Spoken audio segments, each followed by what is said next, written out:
Il n'y a rien de plus bête que d'avoir un cœur noir.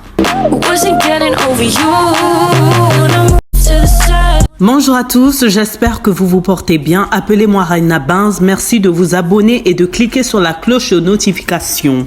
Comme vous le savez tous, Love Gugu vient de perdre son fils Julien et beaucoup de blogueurs l'ont soutenu. Même les blogueurs avec qui elle avait eu des problèmes auparavant. Tous ont oublié leur conflit afin d'apporter un grand soutien à Love Gugu. Emmanuel Keita également. Elle a même mis ses activités professionnelles en pause afin de soutenir Love Gugu et surtout pour le respect de Julien. Sincèrement, j'ai trouvé ça formidable, ce genre de soutien. Mais par contre, il y a certains blogueurs comme El Vampiro Makuso, qui s'est amusé à vouloir les cœurs, les étoiles et tout. Sincèrement, quand il s'agit d'un truc comme ça, on se met pas en avant sur un live, demander des étoiles, demander des partages, non.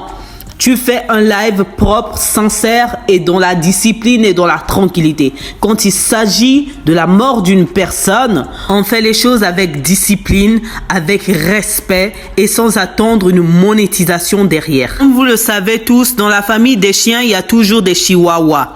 Malheureusement, Tina Glamour a décidé de faire comme elle le voulait. Elle a donc décidé de ne pas passer outre les problèmes qu'elles ont eu autrefois. Elle a donc décidé de choisir ce moment aussi triste pour pouvoir régler ses comptes avec Love Gugu. J'ai vraiment été choquée de sa sortie qui disait forcément que chacun son tour. Oui, c'est vrai que chacun son tour, mais il ne faut jamais rendre le mal par le mal. Quand quelqu'un vous fait du mal, pour la corriger ou bien pour lui montrer l'exemple, il faut toujours réagir avec sagesse. Et deuxièmement, quand on sort des propos pareils, on peut se demander si cette affaire n'est pas mystique, s'il n'y a pas quelqu'un derrière tout ça là en fait.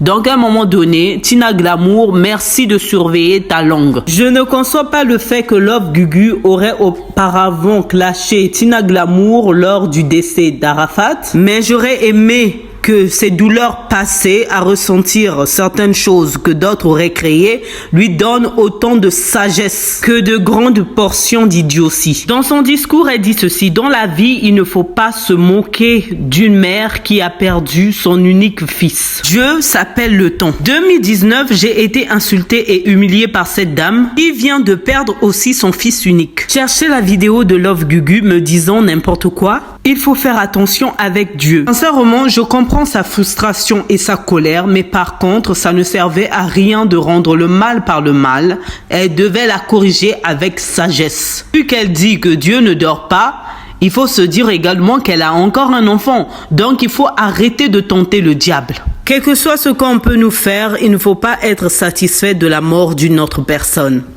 J'ose espérer, grâce à cette histoire, que certains blogueurs feront plus attention à ce qu'ils disent sur le site qui pourrait vexer les autres. Et j'ose espérer également que certaines personnes qui ont été blessées par d'autres blogueurs vont avoir plus de maturité et plus de sagesse à leur tour. Sincèrement, il faut se dire la vérité. Beaucoup de blogueurs ne connaissent pas leurs limites.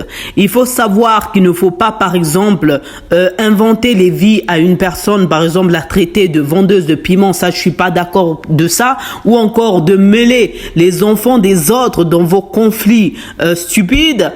Ou encore se moquer de la mort de quelqu'un. Ou encore vouloir jouir de la vengeance que soi-disant Dieu t'aurait donnée sur la mort de quelqu'un. À un moment donné, il va falloir qu'ils en prennent conscience. Dites-moi ce que vous en pensez en commentaire. Merci de vous abonner et de cliquer sur la cloche de notification. Merci, au revoir, à la prochaine. Bisous.